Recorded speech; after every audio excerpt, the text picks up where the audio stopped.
ನಮ್ಮ ದೇಹದಲ್ಲಿ ಕೆಲವೊಮ್ಮೆ ಸಣ್ಣ ಪುಟ್ಟ ತೊಂದರೆಗಳು ಬರ್ತವೆ. ಆ ಸಣ್ಣ ಪುಟ್ಟ ತೊಂದರೆ ಏನಾಗುತ್ತೆ ಅಂದರೆ ಅದನ್ನು ಕಾಲಕ್ಕೆ ಸರಿಯಾಗಿ ಅದಕ್ಕೆ ಉಪಶಮನವನ್ನು ನಾವು ಮಾಡಲಿಲ್ಲ ಅಂದರೆ ತೊಂದರೆಗಳು ಜಾಸ್ತಿ ಆಗ್ತವೆ.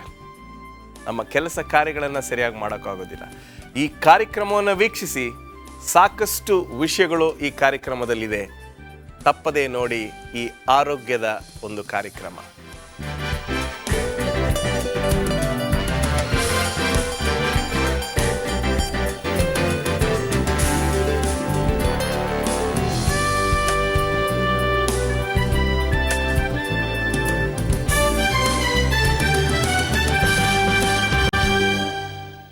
ನಮಸ್ಕಾರ ಪ್ರಿಯ ವೀಕ್ಷಕರೇ. ಆರೋಗ್ಯ ಎಂಬತಕ್ಕಂಥದ್ದು ಮನುಷ್ಯನಿಗೆ ತುಂಬ ಮುಖ್ಯವಾಗಿರ್ತಕ್ಕಂಥದ್ದು. ಆರೋಗ್ಯ ತಪ್ಪಿದ್ರೆ ಮನಸ್ಸು ಚೆನ್ನಾಗಿರೋದಿಲ್ಲ, ಸಂತೋಷ ಹೋಗ್ಬಿಡ್ತದೆ. ಆದರೂ ಈ ನಮ್ಮ ದೇಹದಲ್ಲಿ ಬರ್ತಕ್ಕಂಥ ಸಣ್ಣ ಪುಟ್ಟ ಆರೋಗ್ಯದ ತೊಂದರೆ ಅದನ್ನೇನು ಮಾಡಬೇಕು ಎಂಬತಕ್ಕಂಥದ್ದೇ ಈ ಕಾರ್ಯಕ್ರಮದ ಉದ್ದೇಶ. ಬನ್ನಿ ನಮ್ಮ ಅತಿಥಿಯನ್ನು ಸ್ವಾಗತ ಮಾಡೋಣ. ನಮಸ್ಕಾರ ಶ್ರೀ ನಿರಂಜನ್ ಅವರೇ. ನಮಸ್ಕಾರ. ಹೇಗಿದ್ದೀರಾ? ಚೆನ್ನಾಗಿದ್ದೇವೆ. ಆರೋಗ್ಯವಾಗಿದ್ದೀರಾ? ಹೌದು. Okay. Are you healthy? Yes. Okay. ಕೆಲವು ದಿನಗಳ ಹಿಂದೆ I went to buy chicken. I am a vegetarian and my church advocates vegetarianism, but some of my family members still eat chicken, which is good for them, but technically speaking it's bad. Chicken prices had fallen down. It was around 70 rupees or 80 rupees. ಆಗ ಅವ್ರು ನಾನು ಕೇಳಿದೆ, ಏನು ರೀ chicken 150 rupees ಇತ್ತಲ್ಲ, ಯಾಕೆ ಇದು ಕಡಿಮೆ ಆಗ್ಬಿಟ್ಟಿದೆ ಅಂತ ಕೇಳಿದ್ರೆ, ಚಿಕನ್ ಗುನಿಯಾ ಬಂದಿದೆ ಸರ್, ಅದಕ್ಕೆ ಚಿಕನ್ ಪ್ರೈಸ್ ಎಲ್ಲ ಕಡಿಮೆ ಆಗ್ಬಿಟ್ಟಿದೆ, ಯಾರು ಚಿಕನ್ ತಿಂತಾ ಇಲ್ಲ ಆದರು. We are going to discuss chikungunya now. I want one thing very clear before we start this. Chikungunya and chicken, does it have any connection? ಈ ಚಿಕನ್ ಗುನ್ಯಾಗೂ ಯಾವುದೇ ರೀತಿಯಾದಂಥ ಕನೆಕ್ಷನ್ ಇಲ್ಲ. So there is no connection between chikungunya and chicken. So poor chicken traders, they are losing money, alwe? ಹೌದು. Okay. ಈ ಚಿಕನ್ಗುನ್ಯಾ ಬಗ್ಗೆ ಸ್ವಲ್ಪ ಚರಿತ್ರೆಯನ್ನು ಸ್ವಲ್ಪ ದಯವಿಟ್ಟು ಹೇಳ್ಕೊಡಿ. How did it come? From where it came? You know, we never had something called chikungunya in India, at least. If I remember, I walked this earth for little close to 4 decades now. I've never heard something like this before in my life. It's just from recently that we are having something called chikungunya. Give some history on this. ಈಗ ನೋಡಿ, ಚಿಕನ್ಗುನ್ಯಾ ನೀವು ಮೊದಲೇ ಹೇಳಿದಾಗೆ ಚಿಕನ್ಗುನ್ಯಾಗೂ ಯಾವುದೇ ರೀತಿಯಾದಂಥ ಸಂಬಂಧ ಇಲ್ಲ. So chicken CHIKUN ಅದು. ಸೊ ಚಿಕನ್ ಸ್ಪೆಲ್ಲಿಂಗು ಇದಕ್ಕೂ ಸ್ವಲ್ಪ ವ್ಯತ್ಯಾಸ ಇದೆ. ಇದು ಚಿಕನ್ಗುನ್ಯಾ ಯಾಕೆ? This pronunciation is a problem with all of us, you know. I thought it is dengue all these days, and you tell me it's dengue, and now it is chikungunya, alve? Chikungunya it's almost similar, but nothing to do with chicken. ಈ chikungunya ಅಂತಕ್ಕಂಥದ್ದು ಒಂದು toga virus, group of viruses. ಇದರಿಂದ ನಮಗೆ ಈ chikungunya ಬರುವಂಥದ್ದಾಗಿದೆ. Dengue ಫೀವರನ್ನು ನೋಡಿದ್ವಿ, ಅದು ಒಂದು mosquito, one species of mosquito, Aedes aegypti ಅನ್ನೋ ಮಸ್ಕಿಟೋಯಿಂದ ನಮ್ಗೆ ಬರುವಂಥದ್ದಾಗಿದೆ. ಅದೇ ರೀತಿ ಈ ಜಾತಿಯ ಸೊಳ್ಳೆಗಳು ಇದೇ ಚಿಕನ್ಗುನ್ಯಾ ವೈರಸ್ಸನ್ನು ನಮಗೆ ತರುವಂಥದ್ದಾಗಿದೆ. ಇದು ಈ ಟೋಗಾ ಗ್ರೂಪ್ ಆಫ್ ವೈರಸಸಲ್ಲಿ ಸ್ಪೆಸಿಫಿಕ್ ಆಗಿ ಚಿಕ್ ವೈರಸ್ ಅಂತ ಕರಿತೇವೆ. ಅದಕ್ಕೋಸ್ಕರ ಈ ಹೆಸರು ಚಿಕನ್ಗುನ್ಯಾ ಅಂತ ಹೇಳಿಬಿಟ್ಟು. ಸೊ ಈ ವೈರಸ್ ನಮ್ಮ ದೇಹದಲ್ಲಿ ಹೊಕ್ಕಾಗ ಆವಾಗ ನಮಗೆ ಚಿಕನ್ಗುನ್ಯಾ ಎಲ್ಲ ಲಕ್ಷಣಗಳು ನಮ್ಗೆ ಕಾಣಿಸ್ಕೊಳ್ಳುತ್ತೆ. Generally, I've asked a lot of friends, you know, what is chikungunya? Is it like it's a fever which comes to the chicken. When we touch the chicken or eat the chicken, we get chikungunya is what is the general tendency. No, so chikungunyagu ಯಾವ ರೀತಿಯಾದ ಸಂಬಂಧ ಇಲ್ಲ. ಅದೇ ಸೊಳ್ಳೆ, ಅದೇ ಬೇರೆ ಕ್ರಿಮಿ. Okay, what's the mosquito's name again? Aedes aegypti. Aedes aegypti. It's the same mosquito which carries the virus of dengue and the virus of chikungunya, which are two different viruses, obviously. What is the virus of chikungunya? Chick virus ಅಂತ ಹೇಳಿ. It comes under a group of viruses called toga viruses. Okay. Sir, ಇದು ಎಲ್ಲಿಂದ ಬಂತು, ಏನಾದರೂ ಮಾಹಿತಿ ಇದೆಯಾ? ಹೌದು, ಇದು ಸುಮಾರು 1950ರಲ್ಲಿ ಆದ ಒಂದು ಪೀರಿಯಡಲ್ಲಿ, 53 ಅನ್ಕೋತೀನಿ. ಸೊ ಇದು ಟ್ಯಾನ್ಸಾನಿಯಾ ದೇಶದಲ್ಲಿ, ಆಫ್ರಿಕಾ ಅಲ್ಲಿ ಇದು ಪ್ರಥಮವಾಗಿ ಕಂಡು ಬಂತು. ಸೊ ಅಲ್ಲಿ ಇದು ಒಂದು ಎಪಿಡೆಮಿಕ್ ಆಗಿ ಇದು ಕಂಡು ಬಂತು. ಅನೇಕ ಜನರಿಗೆ ಈ ಚಿಕನ್ಗುನ್ಯಾ ಬಂದು ಈ ವೈರಸ್ ಎಲ್ಲರಿಗೂ ಹರಡಿ ಅಲ್ಲಿಂದ ಬೇರೆ ಬೇರೆ ದೇಶಗಳಿಗೆ ಇದು ಹರಡೋದನ್ನು ನಾವು ಕಾಣ್ತೀವಿ. ಇನ್ನೊಂದು ವಿಷಯ ಹೇಳಬೇಕು ಈ ಚಿಕನ್ಗುನ್ಯಾ ಬಗ್ಗೆ. ಈ ಟೆನ್ಜಾನಿಯಾ ದೇಶದಲ್ಲಿ ಒಂದು ಭಾಷೆ ಮಾತಾಡ್ತಾರೆ, ಮೆಕೊಂಡೆ ಅಂತ ಹೇಳಿಬಿಟ್ಟು, ಇದೊಂದು ಡೈಲೆಕ್ಟ್. ಸೊ ಇದರಲ್ಲಿ ನಾವು ಈ ಚಿಕನ್ಗುನ್ಯಾ ಅಂದರೆ ಟು ಬೆಂಡ್ ಅಪ್ ಅಂತ, ಎಲ್ಲ ಬೆಂಡ್ ಆಗಿರೋದು ಅಂತ. ಸೊ ಅದರಿಂದ ಈ ಒಂದು ಚಿಕನ್ಗುನ್ಯಾ ಅಂತ ಕರೆಯಲ್ಪಡ್ತು. ಓಕೆ, ಈ ಆಫ್ರಿಕಾ ದೇಶದಲ್ಲಿ ಈ ಜ್ವರ ಮೊದಲನೇ ಸರಿ ಬಂದಾಗ ಅಲ್ಲಿರ್ತಕ್ಕಂಥ ಜನರು ಆ ಭಾಷೆ, ಆ ಮಾತನಾಡ್ತಕ್ಕಂಥ ತಾಂಜಾನಿಯಾದಲ್ಲಿ ಒಂದು ಭಾಷೆ, ಆ ಭಾಷೆಯ ಅರ್ಥ ಏನಾಗಿತ್ತೋ, ಆ ಚಿಕನ್ಗುನ್ಯಾ ಜ್ವರ ಬಂದಾಗ ಮೈ ಕೈ ಎಲ್ಲ ಮುದುರ್ಕೊಂಡು, ಕಾಲೆಲ್ಲ ಮುದುರ್ಕೊಂಡು ಇರ್ತಕ್ಕಂಥ ಒಂದು ವಿಷಯ ಇರ್ತಾ ಇತ್ತು. ಅದನ್ನು ಹೇಳೋದಕ್ಕೆ ಚಿಕನ್ಗುನ್ಯಾ ಅಂತ ಹೆಸರು ಬಂತು ಅಂತ ನೋಡ್ತೀವಿ. ಬೇರೆ ಏನಾದರೂ ಅದಕ್ಕೆ ಸೇರಿಸ್ತೀರಾ?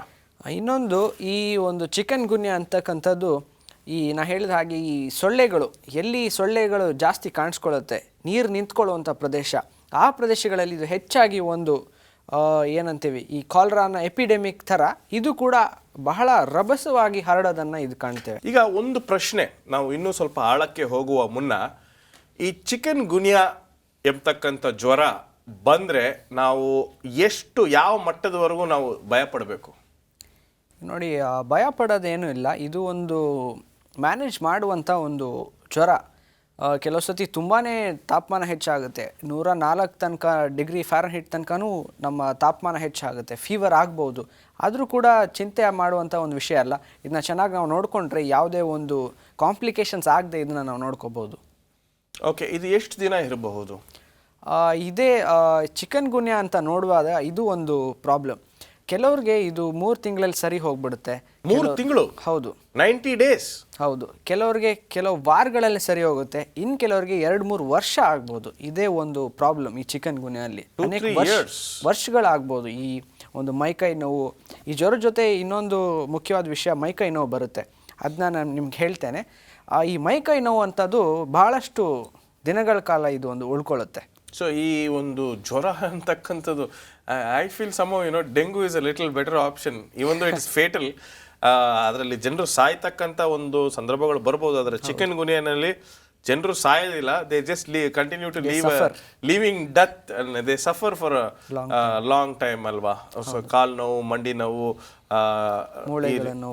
ಅಲ್ಲಿ ಇಲ್ಲೇ ನೋವುಗಳು ಬರ್ತವೆ. ಒಂದು ಸಣ್ಣ ವಿರಾಮಕ್ಕೆ ಸಮಯವಾಗಿದೆ.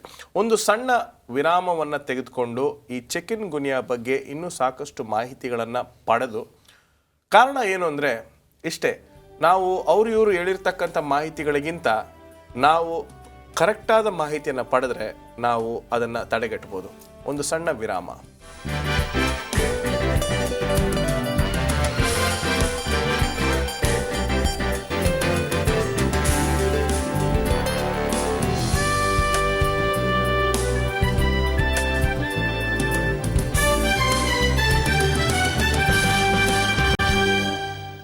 Welcome back. ಚಿಕನ್ಗುನ್ಯಾ ಬಗ್ಗೆ ನಾವು ಚರ್ಚೆ ಮಾಡ್ತಿದ್ದೀವಿ. ಬನ್ನಿ ನಮ್ಮ ಚರ್ಚೆಯನ್ನು ಮುಂದುವರಿಸೋಣ. ನಿರಂಜನ್ ಅವರೇ, ಈಗ ನಮಗೆ ಮಸ್ಕಿಟೋ ಕಚ್ಚಿದೆ, ಒಂದು ಸೊಳ್ಳೆ ಬಂದು ಕಚ್ಚಿದೆ, ಚಿಕನ್ಗುನ್ಯಾ ಅಂತ ನಮ್ಗೆ ಹೆಂಗೆ ಗೊತ್ತಾಗುತ್ತೆ? ನೋಡಿ, ಅದಕ್ಕೋಸ್ಕರ ಕೆಲವು ಟೆಸ್ಟ್ಗಳಿವೆ. ನಮ್ಮ ರಕ್ತವನ್ನು ಪರೀಕ್ಷೆ ಮಾಡಿದಾಗ ನಮ್ಮ ದೇಹದಲ್ಲಿ ಕೆಲವು ಆ್ಯಂಟಿಬಾಡೀಸ್ ಉತ್ಪನ್ನವಾಗುತ್ತೆ. ಯಾವುದೇ ಆ್ಯಂಟಿಜನ್ ಅಥವಾ ಫಾರಿನ್ ಬಾಡಿ, ಮೈಕ್ರೋ ಆರ್ಗ್ಯಾನಿಸಮ್ ಇರ್ಬೋದು, ವೈರಸ್, ಬ್ಯಾಕ್ಟೀರಿಯಾ, ಈ ಥರ ಯಾವುದೇ ಒಂದು ಬಾಡಿ ಬಂದಾಗ ನಮ್ಮ ದೇಹದಲ್ಲಿ ಆ್ಯಂಟಿಬಾಡಿ ಉತ್ಪನ್ನವಾಗುತ್ತೆ. ಸೊ ಇದನ್ನು ನಾವು ರಕ್ತದಲ್ಲಿ ಕಾಣ್ತೇವೆ. ನಾರ್ಮಲ್ ಕಂಡೀಷನಲ್ಲಿ ಈ ಚಿಕನ್ಗುನ್ಯಾ ವೈರಸ್ ವಿರುದ್ಧ ಇರೋದಿಲ್ಲ. So we find specific antibodies against this. So ಅದನ್ನು ನಾವು ರಕ್ತದಲ್ಲಿ ಪರಿಶೋಧನೆ ಮಾಡುವಾಗ ನಮಗೆ ಕಂಡುಬರುತ್ತೆ. ಅದು ಒಂದು ವಿಧಾನ. ಎಷ್ಟು ದಿನ ಆದಮೇಲೆ ಗೊತ್ತಾಗುತ್ತೆ ನಮಗೆ ಚಿಕನ್ಗುನ್ಯಾ ಇದೆ ಅಂತ? ಇಮಿಡಿಯೇಟಾಗಿ ನಾವು ಬ್ಲಡ್ ಟೆಸ್ಟ್ ಮಾಡಿ ಇದನ್ನು ನಾವು ಕಂಡುಹಿಡಿಯುವಾಗ ನಾವು ಒಂದು ಟೆಸ್ಟ್ ಮಾಡ್ಬೋದು. ಇನ್ನೊಂದು ಟೆಸ್ಟ್ PCR ಟೆಸ್ಟ್ ಅಂತ ಮಾಡ್ತಾರೆ, ಪಾಲಿಮರ್ ಚೈನ್ ರಿಯಾಕ್ಷನ್ ಟೆಸ್ಟ್ ಅಂತ. ಇದರಿಂದ ಕೂಡ ನಾವು ಒಂದು ಡಯಾಗ್ನೋಸ್ಟಿಕ್ ಟೆಸ್ಟ್ ಇಂದ ನಾವು ಚಿಕನ್ಗುನ್ಯಾ ಬಗ್ಗೆ ನಾವು ತಿಳ್ಕೊಬೋದು. ಈ ರಿಸಲ್ಟು ಈಗ ಲ್ಯಾಬಲ್ಲಿ ನಾವು ಹೋಗಿ ರಕ್ತವನ್ನು ಪರಿಶೋಧಿಸೋಕ್ಕೆ ಕೊಟ್ಟಾಗ ಎಷ್ಟು ದಿನ ಆಗುತ್ತೆ ರಿಸಲ್ಟು? ಅವರು ಸಾಮಾನ್ಯವಾಗಿ 1 ಅಥವಾ 2 ದಿವಸದಲ್ಲಿ ನಮಗೆ ರಿಪೋರ್ಟನ್ನು ನಮಗೆ ತಿಳಿಸುವಂಥವರಾಗಿದ್ದಾರೆ. ಓಕೆ, ಯಾವ್ಯಾವ ಸ್ಟೇಜ್ ಇದೆ ಈ ಚಿಕನ್ಗುನ್ಯಾದಲ್ಲಿ? ಈ ಚಿಕನ್ಗುನ್ಯಾದಲ್ಲಿ ಮುಖ್ಯವಾಗಿ 2 ಸ್ಟೇಜಸನ್ನು ನಾವು ನೋಡ್ಬೋದು. ಮೊದಲನೇದಾಗಿ ನಾವು ಡೆಂಗಿ ಜ್ವರದಲ್ಲಿ ನೋಡಿದ ಪ್ರಕಾರ ಮೊದಲನೇದು ಒಂದು ಫೆಬ್ರೈಲ್ ಸ್ಟೇಜ್, ಅಂದರೆ ಜ್ವರದ ಒಂದು ಸ್ಟೇಜ್. ಸೊ ಈ ಸ್ಟೇಜಲ್ಲಿ ಏನಾಗುತ್ತೆ, ಈ ದೇಹದ ತಾಪಮಾನ ಹೆಚ್ಚಾಗುತ್ತೆ. 104 ಡಿಗ್ರಿ ಅಷ್ಟೂ ನಾವು ನೋಡ್ಬೋದು. So 104 degree Fahrenheit. ಸೊ ಇಲ್ಲಿ ಈ ಫೀವರ್ ಜೊತೆ ಅನೇಕ ಬೇರೆ ಪ್ರಾಬ್ಲಮ್ಸ್ಗಳನ್ನ ಕೂಡ ಕಾಣ್ತೇವೆ. ಅದನ್ನು ನಾವು ಕಂಜಂಕ್ಟಿವೈಟಿಸ್, ಈ ಕಂಜಂಕ್ಟೈವ ಅನ್ನೋ ಜಾಗ ಈ ಕಣ್ಣಲ್ಲಿ ಅದು ಇನ್ಫ್ಲೇಮ್ ಆಗಿರುತ್ತೆ. ಸೊ ಅದನ್ನು ನಾವು ಕಾಣ್ಬೋದು. ಕೆಲವು ಸತಿ ಲಿವರ್ ಎಫೆಕ್ಟ್ ಆಗಿರುತ್ತೆ. ಇದು ಕಾಣಿಸ್ಕೊಂಡಾದಮೇಲೆ ನೆಕ್ಸ್ಟ್ ಇನ್ನೊಂದು ವಾರ ಆದಮೇಲೆ it can go into the next stage, that is the stage of arthralgia ಅಂತೀವಿ. ಅದು ಮೂಳೆ ಅಥವಾ ಜಾಯಿಂಟ್ ಪೇನ್. ಸೊ ಆವಾಗ ನಮ್ಮ ಜಾಯಿಂಟ್ಗಳು ಊದ್ಕೊಳ್ಬಿಡುತ್ತೆ, ಕೈಯಲ್ಲೆಲ್ಲ ಊತವನ್ನು ನಾವು ಕಾಣ್ತೇವೆ. ಅದು ತುಂಬ ನೋವು ಕೂಡ ಉಂಟು ಮಾಡುತ್ತೆ. ಈ ನೋವನ್ನು ಕೆಲವರು ತಾಳ್ಲಿಕ್ಕಾಗಲ್ಲ. ಅನೇಕ ತಿಂಗಳು ಇಲ್ಲ ವರ್ಷಗಳ ಕಾಲ ಈ ನೋವನ್ನು ನಾವು ಕಾಣ್ತೇವೆ. ಈಗ ಕಣ್ಣು ಕಂಜಂಕ್ಟಿವೈಟಿಸ್ ಬರ್ತದೆ ಅಂತ ನೀವು ಹೇಳಿದ್ರೆ, ಇದು ಕಂಪಲ್ಸರಿ ಎಲ್ಲರಿಗೂ ಬರ್ತದಾ ಅಥವಾ ಕೆಲವು ಕೇಸ್ಗಳಲ್ಲಿ ಮಾತ್ರ ಬರ್ತದಾ? ಕಂಪಲ್ಸರಿ ಹಾಗೇನಿಲ್ಲ, because it is an infection. ಈ infection if it affects even the conjunctiva ಆವಾಗ ನಾವು ಈ ಒಂದು ಇನ್ಫ್ಲಮೇಷನ್ ಅನ್ನು ನಾವು ಕಾಣ್ತೇವೆ. So people can miss the eye infection and the liver infection and go on to the next stage of having problems in the knee and joints. ಏನಾಗುತ್ತೆ actually? What happens in the joints? ಇದಕ್ಕೆ ನಾವು ಸ್ವಲ್ಪ ಆಳವಾಗಿ ಹೋಗಬೇಕಾಗುತ್ತೆ. ನಾನು ಹೇಳಿದ ಪ್ರಕಾರ ಈ ಒಂದು ವೈರಸ್ ಅಥವಾ ಚಿಕನ್ಗುನ್ಯಾ ವೈರಸ್ ನಮ್ಮ ದೇಹದಲ್ಲಿ ಬಂದಾಗ, so our body produces antibodies. There is an antigen antibody reaction. ಈ ಆ್ಯಂಟಿಜನ್ ಅಂತಕ್ಕಂಥದ್ದು ಈ ವೈರಸ್. ಸೊ ಆ್ಯಂಟಿಬಾಡಿ ಅಂತಕ್ಕಂಥದ್ದು ನಮ್ಮ ದೇಹದಲ್ಲಿ ಪ್ರೊಡ್ಯೂಸ್ ಆಗಿ, ಸೊ ಇವೆರಡರ ಒಂದು ಏನಂತೀವಿ ಹೋರಾಟ ಥರ ನಡೆಯುತ್ತೆ. So this reaction will cause a lot of inflammatory changes. So ಅದರಿಂದ ನಮಗೆ ಮೈಕೈ ನಡ್ಕ ಇರ್ಬೋದು, ನೋವು ಇರ್ಬೋದು, ಜ್ವರ ಇರ್ಬೋದು. ಸೊ ಈ ರೀತಿ ಎಲ್ಲ ಚೇಂಜಸ್ ಬರುತ್ತೆ. ಸೊ ಈ ಒಂದು ಆ್ಯಂಟಿಜನ್ ಆ್ಯಂಟಿಬಾಡಿ ರಿಯಾಕ್ಷನಿಂದ ದೇ ಫಾರ್ಮ್ ಅ ಕಾಂಪ್ಲೆಕ್ಸ್. ಈ ಕಾಂಪ್ಲೆಕ್ಸ್ಗಳು ನಮ್ಮ ಮಂಡಿಗಳಲ್ಲಿ ಅಥವಾ ಜಾಯಿಂಟ್ಸ್ ಎಲ್ಲೆಲ್ಲ ಅಲ್ಲಿ ಡೆಪಾಸಿಟ್ ಆಗಿ they create all the problems that we experience. So it's a base kind of a thing. It happens at the cellular level. Okay. So ಅದಕ್ಕೆ ಯಾವುದಾದ್ರೂ ಔಷಧಿಗಳಿದೆಯಾ ನೋವು ಇದು ಮಾಡೋಕ್ಕೆ? ಅಫ್ಕೋರ್ಸ್ ನೋವಿಗೆ ನಾವು ಬಹಳಷ್ಟು ಈ NSAIDs group of drugs, but these are usually not advisable. ಈಗ ಡಾಕ್ಟರ್ಸ್ ಕೂಡ they are finding a lot of problems with these drugs. ಒಂದು ನಿಮಿಷ ನಿರಂಜನ್ ಅವರೇ, ನಾನು ಕೇಳ್ತಕ್ಕಂಥದ್ದು ಒಂದು ನಿಮಿಷ. ಈ ಚಿಕನ್ಗುನ್ಯಾ ಬಂದಿದ ತಕ್ಷಣ ಈ ಸಾಧಾರಣವಾಗಿರ್ತಕ್ಕಂಥ, ಸಾಧಾರಣ ಅಂತ ಯಾಕೆ ನಾನು ಹೇಳ್ತಾ ಇದ್ದೀನಿ ಅಂದರೆ, ಬರೀ ಇಷ್ಟೇನಾ, ಬೇರೆ ಏನೂ ಇಲ್ವಾ ಔಷಧಿಗಳು? ಈಗ ನೋಡಿ, ಅನೇಕ ಔಷಧಿಗಳಿಲ್ಲ. ಇದನ್ನು ನಾವು ಸಿಂಪ್ಟಮ್ಯಾಟಿಕ್ ಆಗಿ ನಾವು ಮ್ಯಾನೇಜ್ ಮಾಡಬೇಕಾಗುತ್ತೆ. ಈಗ ಇದರ ಸಿಂಪ್ಟಮ್ಸ್ ಏನು ನಾವು ನೋಡುವಾಗ ಜ್ವರ, ಮೈಕೈ ನೋವು, ಕೆಲವರಿಗೆ ಇದು ಜಾಯಿಂಟ್ ಪೇನ್, ಇವೆಲ್ಲ ಮುಖ್ಯವಾಗಿ ಬಹಳಷ್ಟು ಅನಾನುಕೂಲವನ್ನು ಉಂಟು ಮಾಡುತ್ತೆ. ಸೊ ಇದನ್ನು ನಾವು ಮ್ಯಾನೇಜ್ ಮಾಡಲಿಕ್ಕೆ ಅನೇಕ ಡ್ರಗ್ಸ್ಗಳನ್ನು ನಾವು ಪ್ರಿಸ್ಕ್ರೈಬ್ ಮಾಡ್ತೀವಿ. ಇನ್ನೊಂದು ಇಂಪಾರ್ಟೆಂಟ್ ಥಿಂಗ್ ಡಾಕ್ಟರ್ಸ್ ಮಾಡುವಂಥದ್ದು ಈ ಆ್ಯಂಟಿಬಯೋಟಿಕ್ಸನ್ನು ಕೊಡುವಂಥದ್ದು. ಸೊ ಇದರಿಂದ ಆ ಇನ್ಫೆಕ್ಷನ್, ಆ ವೈರಸ್ಸನ್ನು ಆದಷ್ಟು ಮಟ್ಟಿಗೆ ತಡೆಗಟ್ಟಲಿಕ್ಕೆ ನಾವು ಮಾಡುವಂಥ ಒಂದು ವಿಧಾನ. ಈಗ ಸ್ಟೇಜಸ್, ನಾವು ಮೊದಲನೇ ಸ್ಟೇಜ್ ಬಗ್ಗೆ ಮಾತಾಡಿದ್ದೀವಿ, ಎರಡನೇ ಸ್ಟೇಜ್ಗೆ ಹೋಗೋಣ. ಎರಡನೇ ಸ್ಟೇಜ್ ಬಂದುಬಿಟ್ಟು ಆರ್ಥ್ರಾಲಜಿ ಅಂತ ಹೇಳಿಬಿಟ್ಟು. ಸೊ ಇದರಲ್ಲಿ ಭಾಳಷ್ಟು ಜಾಯಿಂಟ್ ಪೇನ್, ಈ ಜಾಯಿಂಟ್ ಪೇನು ಕೆಲವು ದಿವಸಗಳಲ್ಲಿ ಕೆಲವ್ರು ಸರಿ ಆಗುತ್ತೆ, ಇನ್ನು ಕೆಲವ್ರಿಗೆ ತಿಂಗಳಲ್ಲಿ ಸರಿ ಆಗುತ್ತೆ, ಇನ್ನು ಕೆಲವರಿಗೆ ವರ್ಷಾನ್ಗಟ್ಟಲೆ ಇದು ಇರ್ಬೋದು. ಓಕೆ, ಇದನ್ನು ನಾವು ಮೊದಲನೇ ಭಾಗದಲ್ಲಿ ಮಾತಾಡಿದ್ವಿ ಸ್ವಲ್ಪ. ನಾನು ಏನು ಕೇಳ್ತಾ ಇದ್ದೀನಿ ಅಂದರೆ, ಅಂಥ ಜಾಯಿಂಟ್ ಪೇನ್ಗೆ ಆ ಜಾಗಕ್ಕೆ ಕೆಲವರು ನಾನು ಕೇಳಿದ್ದೀನಿ, I don't know whether it's a right thing, you might can are you decide whether you want answer on that. ಕೆಲವರು ಹೇಳ್ತಾರೆ ಅದರಲ್ಲಿ ನೀರು ತುಂಬಿಕೊಂಡಿದೆ, ಇಂಜೆಕ್ಷನ್ ಹಾಕಿ you have to pull out the water from there is a water there ಅಂತ. ಅದು ನಿಜಾನಾ? Is there some truth? ಆ ಥರ ಏನೂ ಇಲ್ಲ. ನಾನು ಹೇಳಿದ ರೀತಿ ಇದು ಒಂದು ಆ್ಯಂಟಿಜನ್ ಆ್ಯಂಟಿಬಾಡಿಯ ಒಂದು ರಿಯಾಕ್ಷನ್ನಿಂದಾಗಿ ಈ ಒಂದು ಕಾಂಪ್ಲೆಕ್ಸ್, ಈಗ ವೈರಸ್, ಅದ್ರ ವಿರುದ್ಧ ಆ್ಯಂಟಿಬಾಡಿ ಉತ್ಪನ್ನ ಆಗಿದೆ. ಇವೆರಡು ಸೇರಿ ಈ ಇನ್ಫ್ಲಮೇಷನ್ನ ಟ್ರಿಗರ್ ಮಾಡಿದಾಗ ಅನೇಕ ಚೇಂಜಸ್ಗಳನ್ನು ಕಾಣ್ತೇವೆ. ಸೊ ಕೆಲವು ಔಷಧಿಗಳಿಂದ ಇವನ್ನ ಸಿಂಪ್ಟಮ್ಯಾಟಿಕ್ ಆಗಿ ಟ್ರೀಟ್ ಮಾಡ್ಬೋದು. ಅದಲ್ಲದೆ ಎಕ್ಸ್ಟರ್ನಲ್ ಆಗಿ ನಾವು ಕೆಲವು ಆಯಿಲ್ಗಳನ್ನು ಯೂಸ್ ಮಾಡಿ, ಮಸಾಜಿಂಗ್ ಮಾಡಿ ಆ ನೋವನ್ನು ನಾವು ಕಂಟ್ರೋಲ್ ಮಾಡಲಿಕ್ಕೆ ನಾವು ನೋಡ್ತೇವೆ. ಈಗ ಕೆಲವರು ವಾಕಿಂಗ್ ಸ್ಟೈಲೇ ಚೇಂಜ್ ಆಗಿಬಿಡ್ತದೆ ಈ ಚಿಕನ್ಗುನ್ಯಾ ಬಂದ ಮೇಲೆ, ಅಲ್ವೇ? Okay, is there any food, prescribed food for this? This no specific food as such. ಆದಷ್ಟು ಈಗ ನೋಡಿ, ಜ್ವರ ಬಂದಾಗ ಯಾವ ರೀತಿಯಾದಂಥ ಆಹಾರಗಳನ್ನು ತಗೊಳ್ತೇವೆ ಆ ಆಹಾರವನ್ನು ಇಲ್ಲೂ ಕೂಡ ಪಾಲನೆ ಮಾಡೋದು ಒಳ್ಳೆಯದು. ಕೀಪ್ ಅಪ್ ದ ಫ್ಲೂಯಿಡ್, ಜಾಸ್ತಿ ಫ್ಲೂಯಿಡನ್ನು ನಾವು ತಗೊಂಡು ಹ್ಯಾವ್ ಅ ಲೈಟ್ ಡಯಟ್, ಅದನ್ನು ನಾವು ರೆಕಮೆಂಡ್ ಮಾಡ್ತೇವೆ. ಓಕೆ, ನಾವು ಐ ಗಾಟ್ ಚಿಕನ್ಗುನ್ಯಾ, ನನಗೆ ಚಿಕನ್ ಗುನ್ಯಾ ಬಂದಿದೆ, you are with me and we both are talking and probably we share a drink, is chikungunya contagious that way? In that way we don't contract chikungunya. ಈ ಸೊಳ್ಳೆಯ ಒಂದು ಕಚ್ಚುವುದರಿಂದ, ಈಗ suppose ಆ virus ಇರೋದು ಆ ಸೊಳ್ಳೆ ಒಳಗೆ ಹೋಗಿ ಆ ಸೊಳ್ಳೆ ನನಗೆ ಬಂದು ಕಚ್ಚಿ ಆ ವೈರಸ್ ನನ್ನ ದೇಹದಲ್ಲಿ ಹೋದಾಗ ಆವಾಗ ತಾನೇ ಚಿಕನ್ ಗುನ್ಯಾ ಬರುವಂಥದ್ದು ಸಾಧ್ಯತೆ ಇದೆ. It's not through sharing food or ಈ ಒಂದು ವಿಧಾನದಿಂದ ಅದು ಹರಡೋದಿಲ್ಲ. Even with a man, woman having physical relationship, chikungunya doesn't spread? No, it does not spread that way. Okay. So it is basically a mosquito-bound disease, ಅಲ್ವೇ? ಹೌದು. Okay, ಈಗ ನಾವು ಮುಂದೆ ಹೋಗೋಣ. ಒಂದು ಸಣ್ಣ ವಿರಾಮಕ್ಕೆ ಸಮಯವಾಗಿದೆ. ವಿರಾಮಕ್ಕೆ ಹೋಗುವ ಮುನ್ನ, what is that one important thing we have to know about chikungunya? ಈ ಚಿಕನ್ ಗುನ್ಯಾ ಇದು ಮ್ಯಾನೇಜ್ ಮಾಡೋ ಒಂದು ಮುಖ್ಯವಾದ ವಿಧಾನ ಮಸ್ಕಿಟೋ ಕಂಟ್ರೋಲ್. ಈ ಮಸ್ಕಿಟೋ ಕಂಟ್ರೋಲನ್ನು ನಾವು ಇದನ್ನು ಮಾಡಿದ್ರೆ ಈ ಚಿಕನ್ ಗುನ್ಯಾನ ತುಂಬ ಎಫೆಕ್ಟಿವ್ ಆಗಿ ನಾವು ಕಂಟ್ರೋಲ್ ಮಾಡ್ಬೋದು. ಓಕೆ, ಒಂದು ಸಣ್ಣ ವಿರಾಮ ತೆಗೆದುಕೊಳ್ಳೋಣ. ಒಂದು ಸಣ್ಣ ವಿರಾಮದ ನಂತರ ಚಿಕನ್ ಗುನ್ಯಾ ಬಗ್ಗೆ ಇನ್ನೂ ಸ್ವಲ್ಪ ಮಾಹಿತಿಯನ್ನು ನೀಡ್ತೇವೆ.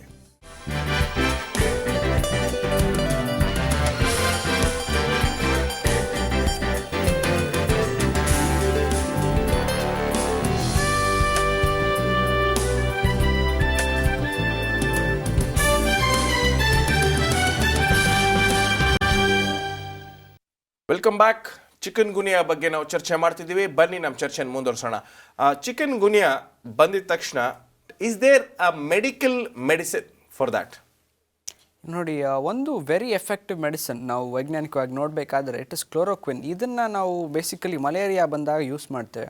ಸೊ ಆ ಸಿಮಿಲರ್ ಸಿಮ್ಟಮ್ಸ್, ಈ ಜ್ವರ, ನಡ್ಕ, ಮೈ ನೋವು ಅದೆಲ್ಲ ಇರೋದ್ರಿಂದ so it's a very good anti inflammatory drug. So ಈ ಕ್ಲೋರೋಕ್ವಿನ್ ಎಂಬತಕ್ಕಂಥದ್ದನ್ನ ನಾವು ಈ ಚಿಕನ್ ಗುನ್ಯಾ ಕೂಡ ಯೂಸ್ ಮಾಡ್ತೀವಿ.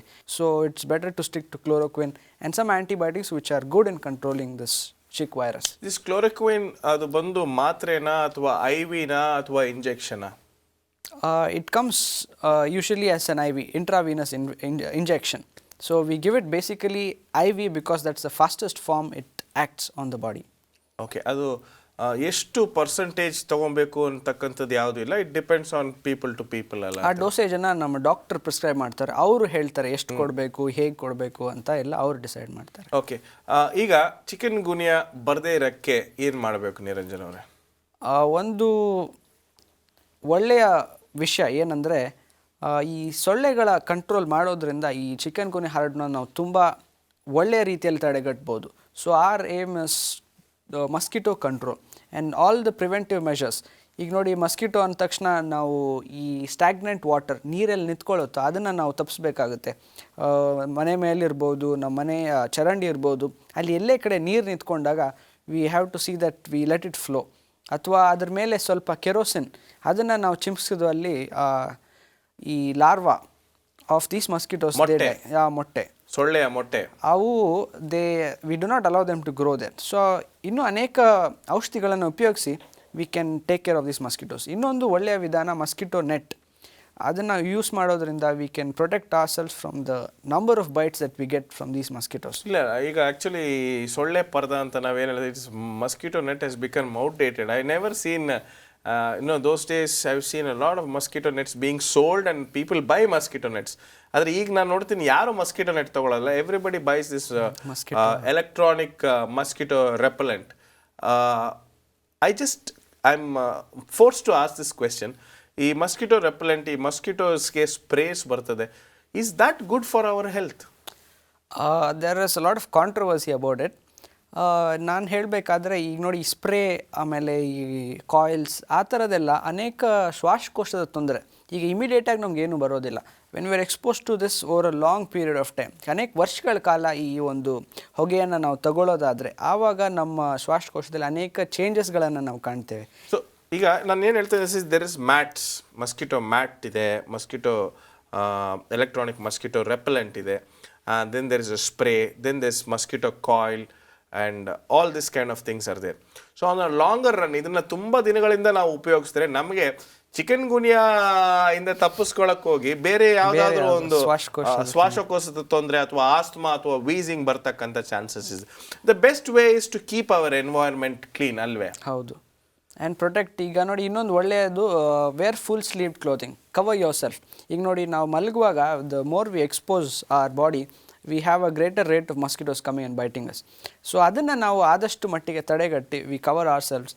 ಓಕೆ, ಮೆಶ್ಗಳನ್ನು ಹಾಕ್ಬೋದು ಟು ಪ್ರಿವೆಂಟ್ ಮಸ್ಕಿಟೋಸ್. ಈ ಚಿಕ್ಕ ಪುಟ್ಟ ಒಂದು ಮಾಡಿಫಿಕೇಷನ್ಸಿಂದ ನಮ್ಮನ್ನು ನಾವು ಚಿಕನ್ ಗುನ್ಯಾ ಡೇಂಜರಿಂದ ನಾವು ತಪ್ಪಿಸ್ಕೋಬೋದು.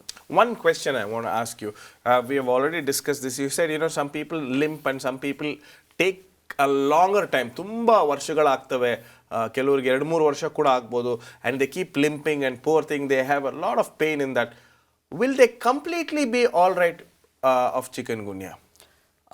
ಕಂಪ್ಲೀಟಾಗಿ ಆಲ್ ರೈಟ್ ಆಗ್ಬೋದು if they take effective treatment, if they adhere to the medical regimen that we give them. And ಇನ್ನೊಂದು, ಇದು ಟೈಮ್ ಆಗುತ್ತೆ, ಇದು ಒಂದು ದಿವಸದಲ್ಲಿ we cannot cure it. So over a period of time they will get well, our body will recover and they can experience good health. Okay, chikungunya ಈಗ ಬಂದಿದ ತಕ್ಷಣ should be get admitted to the hospital? Admission is based on your severity. ಈಗ ನೋಡಿ, if you are able to manage the fever, I think we can be at home. But most of the cases ನಾವು ನೋಡೋ ಪ್ರಕಾರ it's a very severe form of fever. That sort of a fever cannot be managed at home. ಆವಾಗ ನಾವು ಈ ವ್ಯಕ್ತಿಯನ್ನು hospital ಕರೆದೊಯ್ದು ಅವರಿಗೆ medical treatment ಕೊಡೋದು ಬಹಳ ಉತ್ತಮ ಅಂತ ನನ್ನ ಅನಿಸಿಕೆ. ಸೊ ದ ಸೇಮ್ ಯಾವುದೋ ಒಂದು ಮೆಡಿಸಿನ್ ಹೇಳಿದ್ರಲ್ಲ, ಕ್ಲೋರೋಕ್ವಿನ್, ಆ ಮೆಡಿಸಿನನ್ನೇ IV ಫ್ಲೂಯಿಡ್ ಮೂಲಕ ಕೊಟ್ಟು ನಡೆಸಬೇಕು.